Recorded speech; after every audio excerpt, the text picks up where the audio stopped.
how long I'm going to stay in that set is dictated by how big of a benefit will I get from staying in the set. Let's say hypothetically at the social outing, there was 200 people there and the person I'm talking to is in the corner. Well, the longer I stay in that set, it's not really benefiting me that much. Unless I'm already locked in with one of the hottest girls in the venue and she's being really receptive, okay, then it's probably worth staying in there a little bit longer. If I'm talking to a girl that I don't think is that attractive, or if I'm talking to a dude who I don't think is that cool, and he's out on the outskirts of the party and there's nobody else I could really even meet from talking to them, I don't think it's gonna go beyond a couple minutes of an interaction and a name introduction, because there's just no benefit, really. I can always reopen that person at a later time when they're in a more beneficial location at the environment. The amount of time I'm gonna stay in the interaction is dictated by what is the benefit of it. So a way that it could be more beneficial is, well, the person's actually in the middle of the fucking party and there's a lot of people around him and there's women around him, or there's somebody else that I potentially wanna talk to that's near them. So if I stay in that interaction, because again, keep in mind, I'm not just talking to them like this. I'm talking at a loud volume. My body language is open. I'm looking for other people. My communication with this person is not just here. I'm communicating with them, but I'm trying to cast a really wide net, because anytime I have an opportunity to open somebody else, or even to just make a head nod or a wave or bring them into the conversation or move the question from just him to them as well, I'm gonna do so. If I'm 2 to 3 minutes into the conversation, but I feel like, hey, there's actually a lot of opportunity in this vicinity, I'd rather stay in the conversation with them versus I leave and now I'm just walking around looking for somebody. I'm just getting more in my head and I'm not talking to anybody. Same thing for the nightclub too. If I'm talking to somebody, even if it's a dude, if I'm in the middle of the club and there's people surrounding me, I'm in a good position to like talk to them, but possibly open somebody else nearby.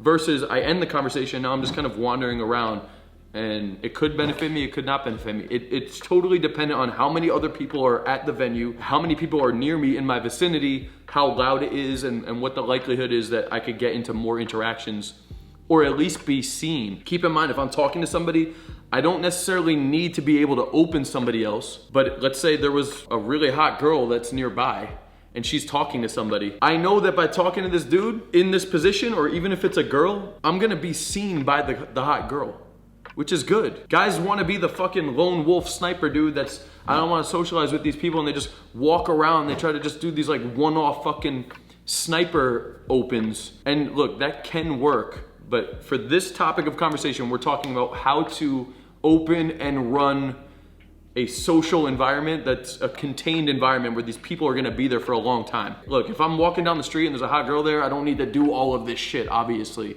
If I'm in a club where a lot of the people are going in and out, probably don't need to do this either. But this is like, hey, we're going to a dinner where there's gonna be like 50 or 100 people there. We're going to a wedding, we're going to a tailgating event, we're going to a house party, a frat party.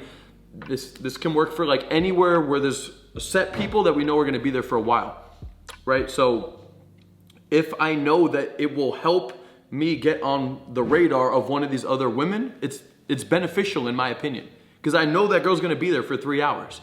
And I know that if she sees me talking to multiple people, especially girls, and I look good and I'm having fun and I'm enthusiastic and I'm winning at life, her attraction towards me goes up. It's implanting in her brain a demonstration of higher value. Like, let's just imagine you walked into the club, and right when you walked into the club, you look to your left and I'm sitting at the VIP section with 2 hot girls and they both have their arms around me and they're laughing.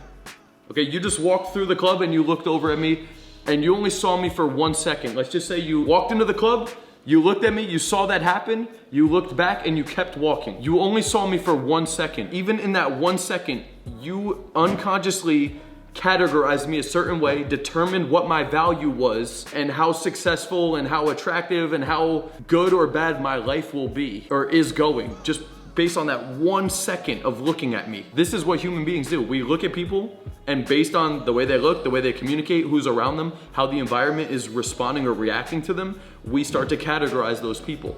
So if you're gonna be in an environment where we know, hey, everybody here is gonna be here for the next 1, 2, 3, 4, 5 hours, or I'm gonna see these people multiple times for sure, well, Why not utilize the whole environment to maximize our perception of people? Now listen, I'm not gonna not talk to the hot girl because, oh, hold on, I need to implant more fucking DHVs into her brain before I talk to her, and I open 90 people before I get around to her. That's like unrealistic. I'm just saying, we're going to an environment, if there's people I know there, and if there's people around me and I'm talking to them, I'm already in a conversation, this is something that's going on in my brain.